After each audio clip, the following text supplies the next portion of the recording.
अस्सलाम वालेकुम friends, welcome back to top smarties drama serial Ishq Mein तेरे सदके।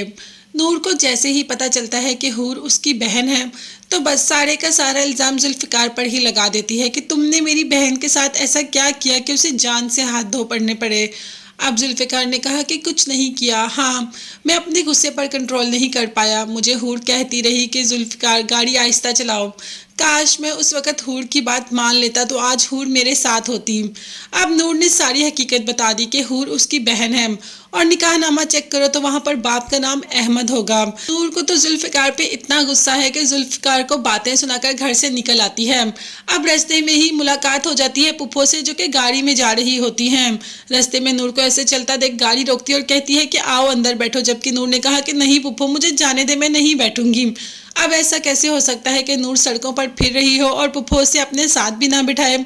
पुप्पो तो नूर को अपने साथ बिठाकर ले जाती है और पूछती है कि तुम इस वक्त आधी रात को यहाँ पर क्या कर रही हो और जुल्फ़िकार कहाँ है। अभी तो कोई जवाब नहीं देती नूर। दूसरी तरफ जुल्फ़ी अपनी माँ और बाप को सारी हकीकत बता देता है। बाप कहता है कि तो मुझे तो पहले ही शक था कि यह हावर की औलाद नहीं है, क्योंकि उसके रंग ढंग तो मुझे खानदानों वाली लगते ही नहीं थे। अब जुल्फ़िकार हूर के बारे में कोई बात बर्दाश्त नहीं कर पाता तो माँ ने पहले ही कह दिया कि इससे क्या फ़र्क पड़ता है कि वो हावर की अपनी औलाद थी या नहीं। हावर ने उसको पाला तो था और वो हावर की ही बेटी थी। अब बाप बातें बना ही रहा होता है कि जुल्फ़िकार बाप की बातें सुने बगैर वहाँ से चला जाता है और उसे अब वही पल दोबारा याद आ रहे होते हैं कि उसने कितना बुरा किया हूर के साथ। दूसरी तरफ सालार आ जाता है अरुष्मा को मनाने के लिए। अरुष्मा कहती है कि मैं तुम्हारे साथ नहीं जाऊंगी क्योंकि मैं जानती हूँ कि नूर का एक एक लफ्ज़ सच्चा था, वो बिल्कुल सच बोल रही थी।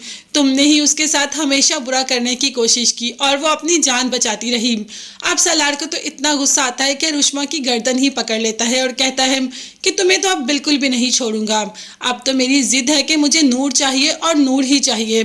और अरुष्मा को धक्का देकर वहां से चला जाता है और कह देता है कि मुझे तुम्हारे साथ नहीं रहना, तुम्हारे साथ मैं हर ताल्लुक ख़त्म कर दूंगा। भाई ये भी अरुष्मा है, नूर थोड़ी है जो सारा कुछ सुकून से आराम से बर्दाश्त कर ले। ये कुछ ना कुछ तो ऐसा ज़रूर करेगी कि सालार को नाको चने चबवा कर ही रहेगी। तो ऐसा ही हुआ। सालार जाके घर पहुंचता है और वहां से पुप्पो और नूर भी घर पहुंच जाती है तो फौरन ही पुलिस आ जाती है। पुलिस आके कहती है कि हम सालार को अरेस्ट करने के लिए आए हैं। पुप्पो और बाप परेशान हो जाता है कि आखिर क्यों सालार ने ऐसा क्या किया है, जिस पर पुलिस बताती है कि अरुष्मा ने इनके खिलाफ एफआईआर की है कि इन्होंने अरुष्मा पर अटैक किया है, तो बस इसके लिए हम इसको पकड़कर लेकर जा रहे हैं। सालार ने गलती कर दी अरुष्मा को हाथ लगाने की, ये नूर थोड़ी थी, मगर सालार ने तो नूर समझकर सब कर दिया। अब देखते हैं कि सालार को इसकी कितनी सज़ा भुगतनी पड़ती है। सालार को अब जैसे भी अरुष्मा नहीं चाहिए, अब तो उसे नूर ही चाहिए और उसने कह दिया कि नूर को हर हालत में पाकर रहूंगा। दूसरी तरफ नूर अब इस इन्वेस्टिगेशन में लग गई है कि हूर का वाकई ही एक्सीडेंट हुआ था या वो एक्सीडेंट एक प्लान था और नूर उस तह तक पहुंच ही जाएगी तो सबको उसकी किए की सज़ा तो मिलकर ही रहेगी, जैसे कि जुल्फ़िकार का बाप। देखते हैं आगे आने वाले एपिसोड्स में हमें और क्या देखने को मिलता है। तब तक के लिए चैनल को लाजमी सब्सक्राइब कीजिएगा। नेक्स्ट वीडियोस तक के लिए अल्लाह हाफिज़, bye bye and take care.